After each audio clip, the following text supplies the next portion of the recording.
It's about physical stamina. It's about that emotional resilience. It's about having the ability to make sound decisions under extreme pressure. Good sleep begins when you wake up. The easiest way to optimize a brain comes all the way down to sleep.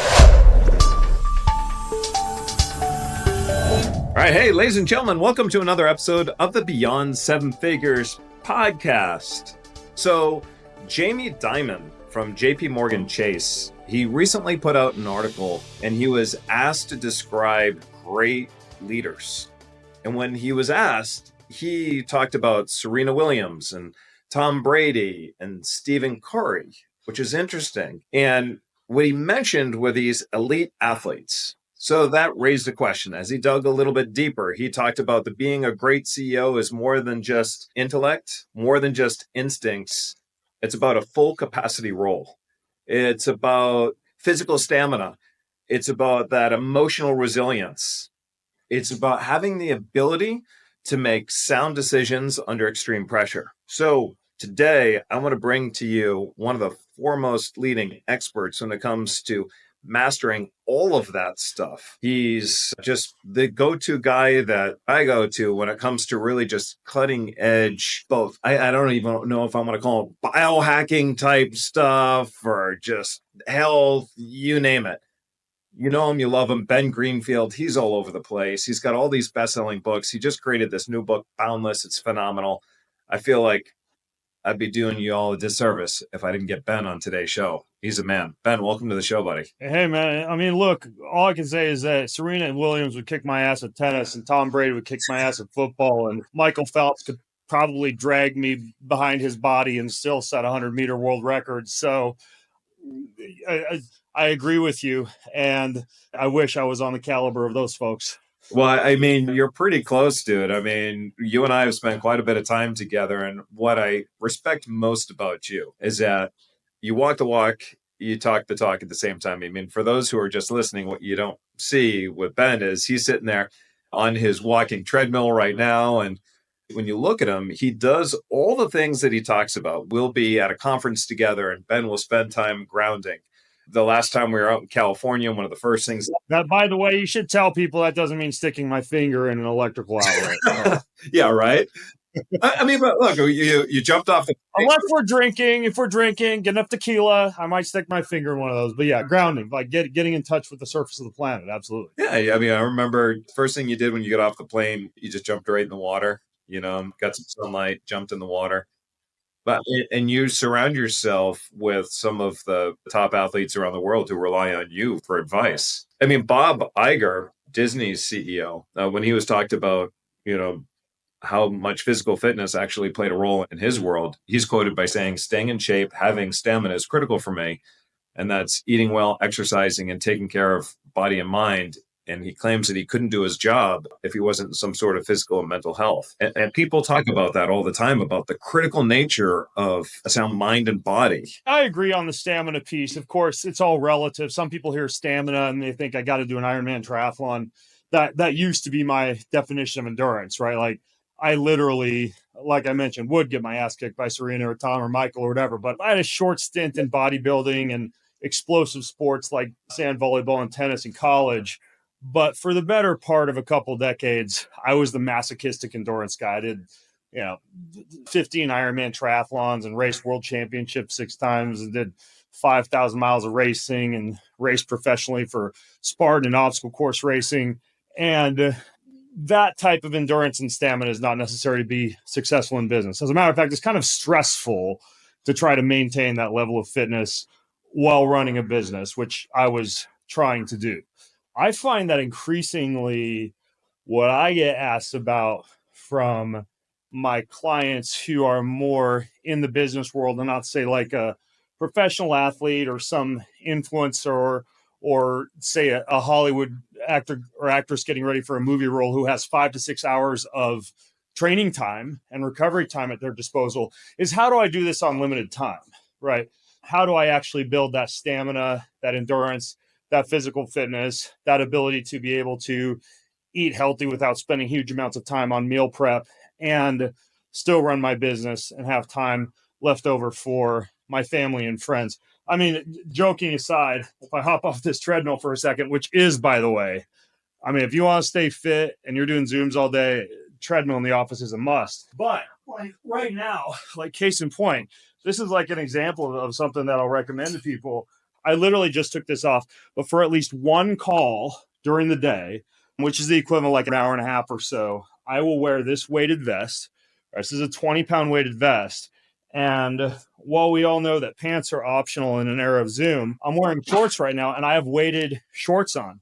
So that's an example. Like I can spend 8 hours in my office, hopping off the treadmill occasionally, do some stretches or hit that bicycle back behind me, and walk out of the office with the option, not the necessity, to hit the gym, having accomplished a great deal. And so, if you don't have the luxury of being a construction worker or a farmer or out building fences and hauling rocks, and sometimes I'm jealous of people in those professions, and you're stuck indoors, sometimes you do have to hack your environment and your scenario to stay fit during a work day, rather than trying to figure out how you're going to create 25 hours in a day so that you can find the time to get fit because you've had your ass planted in a chair for 8 hours. Where did that weighted vest, what product? I think the two best brands for like something you can wear comfortably, that's tight fitting, that doesn't jumble and bounce around, that's light enough to where there's not a lot of cognitive friction to using it, but heavy enough to where you actually do burn some extra calories, get some extra bone density, get some extra muscle, etc., is ION, AION. And then the one that I'm wearing is called Omorpho, OMORPHO. And either are great. I mean, like, I'm flying to Salt Lake City tomorrow. I'll wear it to the airport. I'll wear it, through security. I'll wear it on the flight. I'll walk around the airport and find an empty gate and maybe crank out some push-ups before my flight takes off. So it's kind of like just an easy way to stay fit, and then considering like a decent weighted vest is maybe like $100, it's kind of a cheat code. Yeah. And that's actually, it's a great little hack. I know my wife was telling me recently that she was reading an article and they were saying that what I do is I have my treadmill right by the TV at the end of the day. When everybody's left on the couch, I'll walk in the treadmill as well.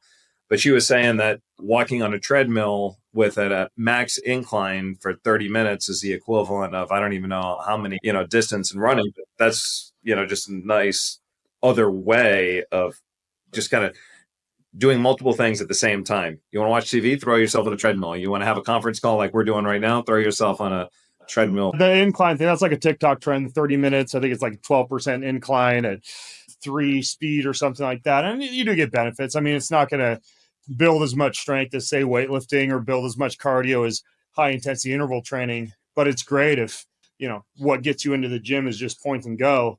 And then I'm similar to you. I don't watch TV a lot, but occasionally, for me, I look at almost everything, as boring as this sounds, through the lens of, is this a university for my mind? So occasionally there's a documentary or there's a series of, I don't know, corrective exercises that I want to teach one of my clients, or something I want to park myself in front of the TV to view. My gem for the TV is I keep all my bodywork tools, like the massage gun and the foam roller and like the little balls that trigger different areas of the body. So if I'm parked in front of a TV, it's kind of like self-massage. Got it. That's smart. And actually, even before all of this, the easiest way to optimize a brain and be on point if you're an executive comes all the way down to sleep, right? And so you get a really good quality sleep. The amount of energy that you have being on point makes all the difference. So for a lot of business owners, so their sleep, they usually, maybe they work late, have a difficult time falling asleep. They're waking up at 2:30, 3 o'clock in the morning, wide awake, have a very difficult time falling back asleep. And then they get up in the morning, they're groggy, need to start with 2 or 3 cups of coffee before they can even function in the morning. Do you address that? Yeah, let's fix that. As part of my job, helping people out with their metrics, I'm almost like the CEO of health. So every Saturday, I get to sit down with the Whoop and the Aura and the 8 Sleep and the sleep data from the clients that I coach. And I'm looking at deep sleep, time spent in bed versus time actually asleep, sleep latency, which is how long it takes you to fall asleep, oxygenation during sleep, which is indicative of whether or not you might have sleep apnea, restlessness, body temperature, which might indicate a heavy or spicy meal or exercise session prior to bed, all these different variables that feed into sleep because it is complex. And then we kind of tweak as we go. But what are the must-haves? What are the must-haves for sleep? First of all, one important concept is that good sleep begins when you wake up, meaning when you wake up in the morning, ideally you are in a scenario in which you have the ability to be able to optimize your circadian rhythmicity and tell your body that it's daytime so that when nighttime rolls around later on, you fall asleep earlier and you don't have the racing thoughts and the wakefulness later. Mhm. Basically, this is related to the concept of sleep drive. If you start sleep drive early, then you'll get sleepier earlier in the night rather than falling asleep at, let's say, midnight. So how do you do that? The main thing is ample natural light exposure during the day and especially before noon. So the way that I do it is I actually keep the house pretty dark and quiet and almost like a cave where sunrise is just starting to come up when I first get up for about the first 30 to 45 minutes that I'm tooling around the kitchen, listening to my daily audio Bible, having a glass of water, actually a pretty big mug of water, like 32 ounces. I actually like to ease myself into the day. So I'm not one of those guys who's like blaring alarm clock, ice bath, Jocko Willink on my podcast player, jump into the gym at 4 a.m. I like to ease myself into the day because there is something that's called a cortisol awakening response.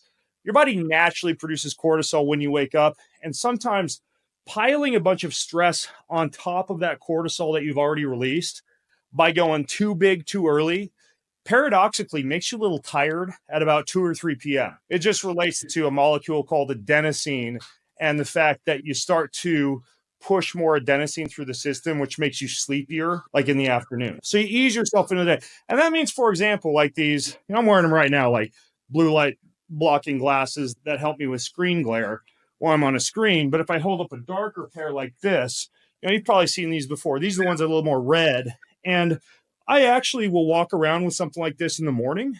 Not just, and a lot of people think these are just for the night to block blue light at night, but I'll walk around with these in the morning, keep my phone in night mode, avoid looking at screens. I keep most of the lights off in the house, or if I'm traveling, I'll just use like a red light headlamp to get around the hotel room. And then about 30 to 45 minutes after I've got up, then I'll make sure I get sunshine, I flip on all the lights, get exposed to a lot of natural light, and then make it a point to continue that natural light exposure throughout the day. And then, as a lot of people are aware, but don't necessarily do, mitigating that light exposure later on, about the time the sun sets in wherever area of the world you happen to be in, is a really good idea. So what that looks like is not only will I don glasses like this, they're not super attractive. I call them like birth control for your head, but these will specific spectrums of blue light from screens, televisions, car lights, mall, overhead lights, the garage, the refrigerator, whatever. And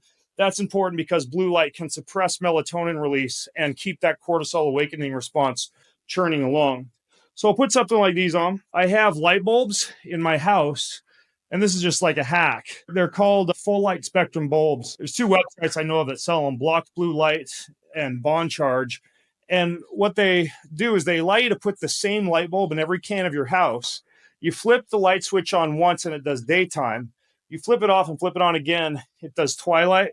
You flip it off and flip it on again, it does evening. So that means that when nighttime rolls around, I don't have to like turn off the lights in my home and use candlelight or have certain lights that are on and certain lights that are off. I just switch them to red light mode. So the house starts to get dim, red light starts to set in, screens start to get dimmed.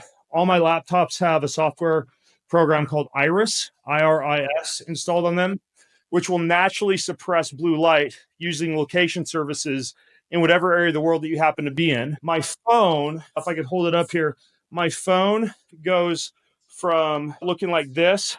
And if you Google iPhone red light trick, you can do this. I also have the Android instructions in my book, Boundless. But if I triple click 3 times, it goes super dark. Got it. Way more than what you get from the natural night mode in OS or iOS. So I'll do that at night. And then just avoid looking at screens as much as possible. I'm not one of those guys who's no phone in the bedroom. A lot of times it's relaxing for me to watch a funny YouTube video before bed. But I've got the glasses on and I've got the phone dimmed. So absence of light in the evening, presence of light in the morning. And if you want, I don't know how much you want to nerd out, Charles, but I'll give you one more kind of like pro tip. You can go to Amazon and you can get basically, if you just search for blue light blocking wrap or red light wrap, I actually cover up a lot of bright screens in my house. Technologies like, say, the lights in the refrigerator or the air filter next to the bed with that red light wrap. So it's naturally dim. And it's just an easy hack. It takes 2 minutes to do, and a lot of screens can just kind of keep you awake at night. So light is one aspect of what's called sleep hygiene. Another is temperature, right? Ideal temperature is about 63 to 65 degrees Fahrenheit for sleep. In other words, or another way to think about this is if there's mild cognitive friction to you taking off your clothes to get into bed at night because you're kind of cold, that's usually pretty good sleep temperature. A heavy workout within 3 hours of bedtime, or a heavy spicy meal within 3 hours of bedtime. And I find the meal is the bigger issue for folks, right? The ribeye steak type of thing. That will raise body temperature significantly and disrupt your ability to be able to get into deep sleep. If you can finish your meal and your workout 3 hours or more before bedtime, it's better. Not everybody can do that. So the fix is lukewarm or slightly cold shower, not an ice bath, because there's a big endorphin response to an ice bath. It's almost like too much before bed, but lukewarm or cold shower. There's a supplement called glycine that naturally cools the body. So about 5 grams of glycine. I formulated a sleep product for a company called VitaBoom, and we put it in there. And it's something I'll use a lot if I've had like I'm taking my wife on a date tonight at 7 p.m. There's no way I'm going to be done eating until at least 9, right? And I go to bed at like 10. I'm just an old fuddy-duddy. And then these mattress toppers, they can help. We sleep on what's called a Samina bed, which uses wool, which is naturally cooling. A lot of people like the 8 Sleep system, which is like a cooling system for the bed. I try to keep my home relatively free of a lot of dirty electricity, so I don't use the 8 Sleep. Super recently, like last week, invested in a newer company called Orion that has figured out to do what 8 Sleep does, but with the ability to do like airplane mode with a little bit more efficient cooling and less dirty electricity. So I'll eventually put one of those on my bed, mostly because my wife's a freaking furnace. She puts out a ton of heat while she's sleeping.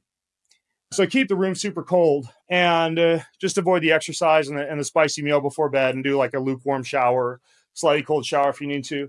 And then there's 2 other components in addition to light and temperature to think about. And people don't think about these as much, but one is stress, either environmental stress or psychological stress or physical stress, meaning my rules include things like, we'll back up for a second here. Think about it this way. You want your brain to associate the bed with sleep and arguably, maybe like making love, but that's about the only things that your body should associate or your brain should associate the bed with. So there's no business books by my bedside that'll get me thinking about new business ideas. So no, whatever, I don't know, Daniel Priestley, Seth Godin, whatever. It's usually like just religious texts, fiction, very light reading next to the bed. I never work in bed. Even when I'm traveling, this is big. I used to like flop on my stomach on the hotel bed and open up the laptop and start working in bed. I do not allow work near the bed, especially in a small hotel room. That's easy to do, but I always make sure my computer is over on the desk or in a side room in the hotel room. So as soon as I walk in, my body's not associating the bed with anything but rest. And then psychological stress are, sometimes people refer to me as a biohacker. There are certain biohacks that can kind of shift the body into a more relaxed state. One of my favorites is this little wristband I use, and I travel with this also. It's called the Apollo, and it has like this haptic vibrating sensation that kind of like lulls you into relaxation and kind of calms you as you're falling asleep. So I like that. On airplanes, I have a similar device I wear around my neck called a Sensate, and it kind of vibrates and triggers your vagus nerve, which is a really important nerve for relaxation, through your sternum. I love that one for sleeping on airplanes. What the Apollo has that the Sensate doesn't is the Apollo has an accelerometer. So if you get up at night to pee, it'll like turn back on and get you back to sleep after you've gotten up. And then, supplements kind of fit into the whole relaxation scenario too. I'm a huge fan of a lot of these so-called adaptogenic herbs like ashwagandha or rhodiola, not to toot my own horn, but I've helped 2 different companies formulate sleep products. I think both are great. I'll stand by them. KION has one called Sleep, and then VitaBoom has one called, super creative here, Sleep. And either of those work fine as far as herbs that go. But what to avoid is more important. Valium, diazepams, even a lot of these popular like antihistamine or off-label antihistamines.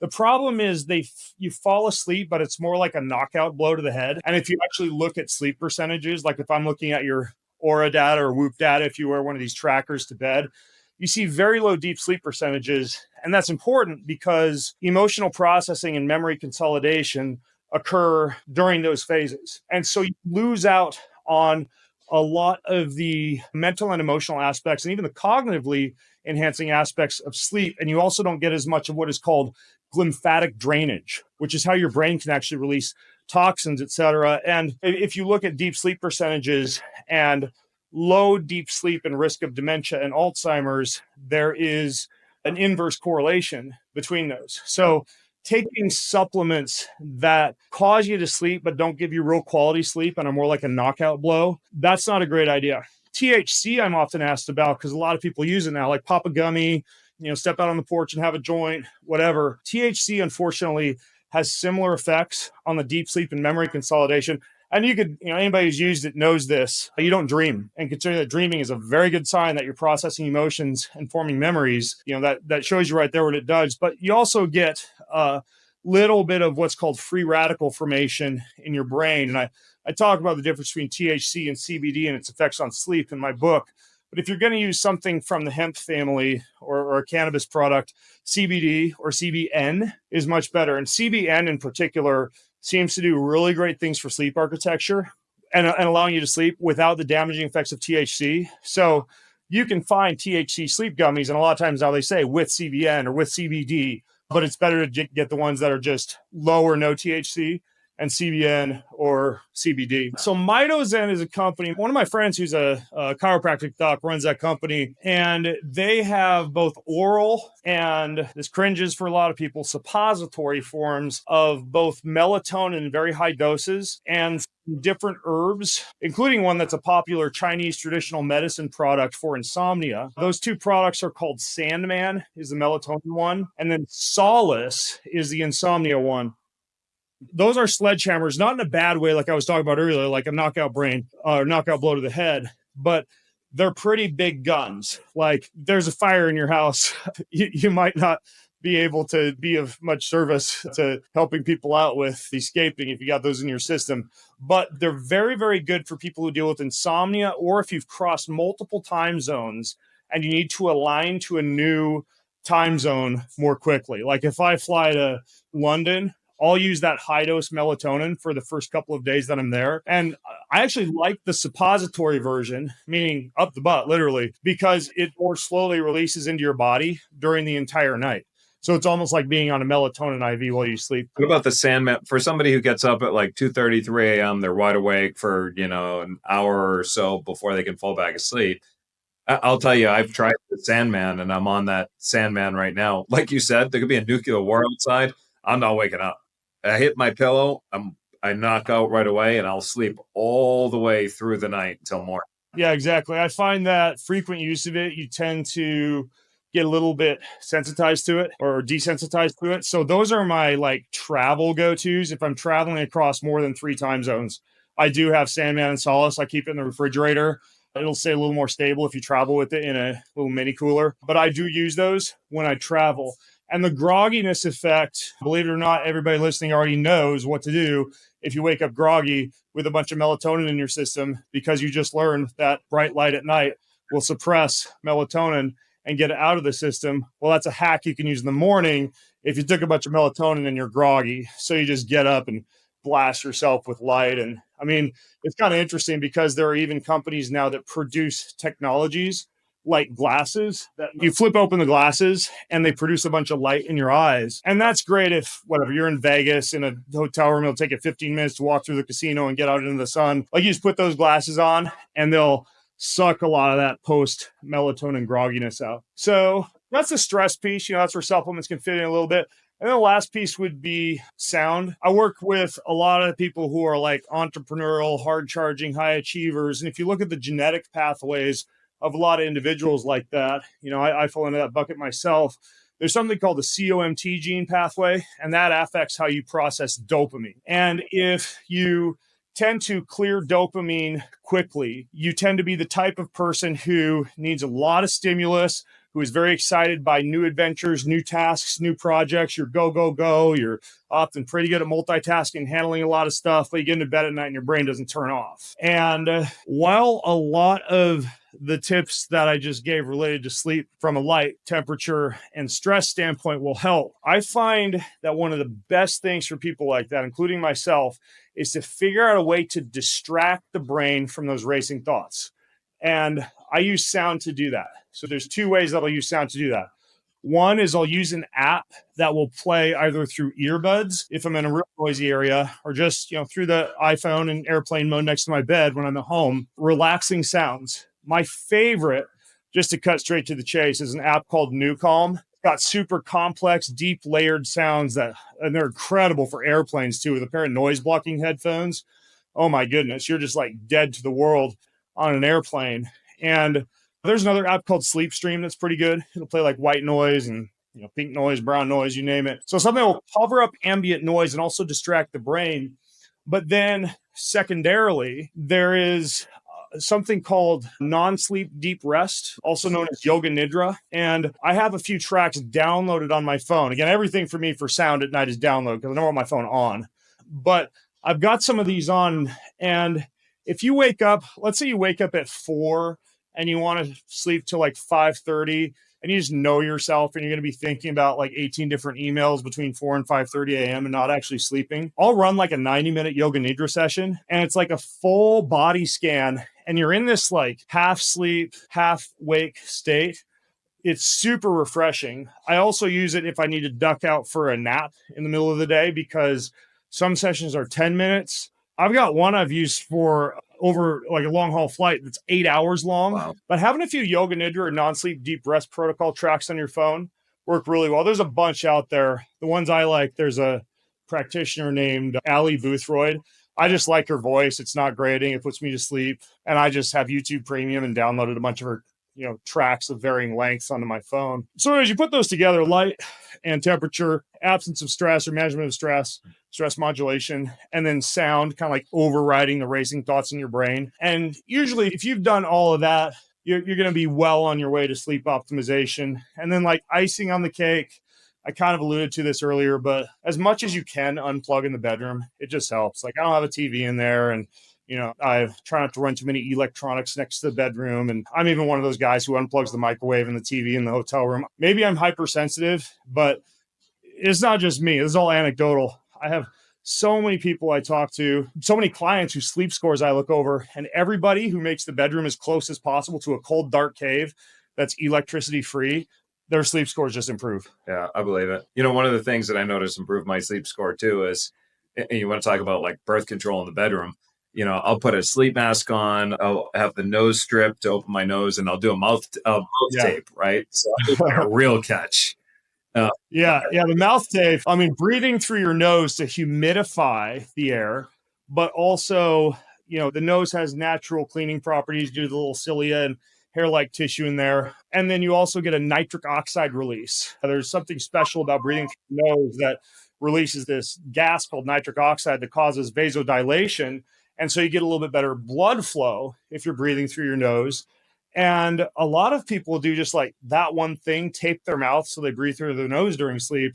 And it helps a lot, especially if you have sleep apnea type of issues that result in hypooxygenation during the night. Because what happens is the sleep apnea episode kicks in, you get low on oxygen, you wake up due to the cortisol spike, and then it takes 10 minutes to fall back asleep. And people with severe sleep apnea, mouth taping doesn't fix it. I mean, you actually have to go to a sleep specialist and either get a CPAP machine or a mouth guard, or my favorite way to do this, and I did this, even though I don't have sleep apnea, I did this for aesthetic and biomechanical purposes, is I worked with a dentist called a bioaesthetic dentist. There's only like 100 of them in the world. I worked with one named Aniko Loud down in Phoenix, and she does like x-ray, cone scans, analysis via digital imaging of your entire jaw, cervical spine, teeth, airway. And then she develops like this custom mouth guard that is adjusted about every 3 months or so until your mouth has reached a point where you're breathing properly and it's lined properly. And then after she's done all that, so it's like a 2-year process to work with her, but I think it's worth it. She'll then do all the aesthetic work in your teeth so that if you want a good set of teeth that you're spending, I don't know, like $10,000 on, you're not buying teeth that you're going to have ground away within 10 years. So she fixes the entire mouth for teeth grinding, for sleep apnea, for whatever. Then she does the teeth. And so I have this mouthpiece that I sleep with. And now that I have that, I've had it for about 2 years. I don't need to mouth tape anymore because it kind of puts me in the same position I'd be in if I was mouth taping. Got it. Now, I know we're pushing up against the clock right now. One of the things that I do want to address is I feel a lot of executives will have these high cortisol levels, and those high cortisol levels wreak havoc throughout their bodies throughout the day and whatnot. So talk a little bit about cortisol, but then how we can bring it down into more of a normal level. Cortisol is good, of course. I mean, it's what gets you out of bed in the morning, keeps you going, keeps you motivated. Too much chronically, it's catabolic. So you get some muscle loss, some bone density loss. If it stays elevated for too long, you start to create this feedback loop where you start to run low on the building blocks of cortisol. Your adrenal glands start to become a little less efficient because they're just in hyperdrive from the stimulus from the cortisol. So you get less adrenaline, you get less norepinephrine, you start to get deficient in minerals, which the adrenal glands rely upon. There's kind of a cascading of effects that you'd expect if you're just like running from a lion more often than you're supposed to run from a lion. Like ideally you'd, have a few stressful incidents during the day that you bounce back from pretty quickly. And ideally most of them are self-inflicted, like a cold shower and a workout session or a run. And if you have elevated cortisol throughout the entire day, some of the main reasons for that, one would be, speaking of apnea, what's kind of called email apnea, the tendency to hold your breath during meetings, during emails, during Zoom calls. There are breathwork apps, like I found myself doing this, and I downloaded a clock and bell app that I found through a book called Resonance Breathing that just chimes every 5 seconds. The ideal breath rate is about 4 to 6 seconds in, 4 to 6 seconds out. And I would just play that for the 20 minutes I was checking emails in the morning, every morning, until my body got used to just like, okay, chime, ding, breathe, ding. And so doing something that allows you to stay mindful of your breathing patterns. And most apps now have made this super easy. Pretty much every wearable I know of, Aura, Ultrahuman, Luna, Whoop, like if you're wearing a tracker, which I think is a no-brainer if you want to kind of like be the CEO of your health, most of them, if you actually open up the dashboard or go to the support section and do a search, they all have built-in detection methods where they will actually detect stress and kick in with an automatic notification to bring you into a couple minutes of breath work to get you out of that stress. So breath work is, I think, one of the best tools for managing stress levels that accumulate during the day. Tactics that help with awareness of that would be things like yoga, cold bathing, exercise, anything that you're doing is like a mindfulness and awareness body movement practice, which is kind of a no-brainer. These are the type of things you should be doing anyways for health. And then, I get asked a lot about like supplementation. In many cases, the high cortisol, there's a contribution to it from stress from work, but a lot of times there's a bunch of underlying stuff going on. Like I'll actually run, let's say, a blood test, a salivary DNA test, a urinary hormone test, a food allergy test, and a gut test on somebody who has high cortisol. And I find out, yeah, you've got business stress during the day, but you feel like you're dealing with it pretty well and you're still wondering why you have high cortisol. Well, it turns out you've been having a protein smoothie after your morning workout every day, and it turns out you have a huge autoimmune reaction to whey protein. You've got mild mold and mycotoxin exposure that we could potentially kick out by just doing some glutathione and activated charcoal for a month or testing your workspace for mold. You've got a methylation imbalance that will be helped out by a little bit of methylfolate in your morning multivitamin. And you have a little bit of dysbiosis in the gut that we can adjust by getting on a good probiotic and cutting out added sugar from the diet. And so we identify like 4 different biochemical factors that are also contributing to stress that are like, not even the icing on the cake, more than that. Like they're just as important as the stress from whatever random email or argument with a colleague or whatever. So I tend to like to do a little more detective work also, because in many cases, there's stuff that goes beyond just like you being shitty at stress management, if that makes sense. I got it. That makes sense. Now, in the 3 minutes that we have left, Ben, you just created this or updated your book, Boundless. So that's your newest edition. Is that correct? Boundless is the latest and greatest? Yeah. The one with the red cover. That's the one I spent like the past about a year and a half just fully updating it with the best, biohacks, updated sleep protocols, updated, testing protocols, what's actually working for longevity, the newest workouts, which are the best, the latest new biohacking gadgets, just kind of went through and fully overhauled the whole thing. Got it. And I know obviously you can get it on Amazon. And I believe you have a website, right? Where people can go directly to the website. Is it Boundless? Well, yeah, it's boundlessbook.com. Got it. There we go. And people want to learn more about you and the work that you do. I mean, I know they can follow you. Probably most people have already seen you on Instagram and whatnot, but where else could they go? Yeah, I'm on Instagram, kind of like my hub where I publish articles, podcasts, research, put out a newsletter with just all the latest, greatest news flashes, devices I've tried, updated videos, etc. is bengreenfieldlife.com. And then I've got kind of like a community where people can pop in, ask me questions, interact on my forums, etc. And that's at joinlifenetwork.com. Awesome. And I know I've got a bunch of your cookbooks and stuff too, which are great. And, I highly recommend that people check it out. Look, we talked today a lot about sleep because that's sort of the foundation of everything. You get bad sleep. Anything else that we would talk about actually doesn't really mean very much if you've got real, just, crappy sleep. So that's why we spend a lot of time on that. But, as Jamie Dimon talked about, as Bob Iger talked about, you want to be a really great executive. You want to really be a great CEO. There's so many parallels between that and being just a great athlete and being a good physical and mental condition. I've often joked that say, we're intellectual athletes and, I guess that's what we are. Yeah. Yeah. And sleep is not important. I mean, don't get me wrong either. Like sleep, but not too much. Sometimes I think the whole biohacking movement, like I slept 5 hours last night, right? I had shit to do this morning, right? And I'll take a nap later on this afternoon, but I mean, don't guilt trip yourself if you're occasionally in a deep work phase and you're short on sleep. But as a general rule, 7 to 8 hours of sleep a night. If you don't get that, find a time to die. Like I'll do like a 30-minute yoga nidra session after lunch and I'll be good. But, just don't think you have to be perfect. There's, you see people like Brian Johnson or you listen to the Huberman podcast. These are all great guys, but sometimes you feel like, gosh, I didn't get my 11.5 hours tonight. Yeah. Got it, man. Yeah. All right. Well, hey, ladies and gentlemen, that wraps up today's episode of the Beyond Seven Figures podcast. For additional tips, strategies, and information to grow your business faster, more predictably, and less dependent on you, also check us out at predictableprofits.com. Again, that's predictableprofits.com.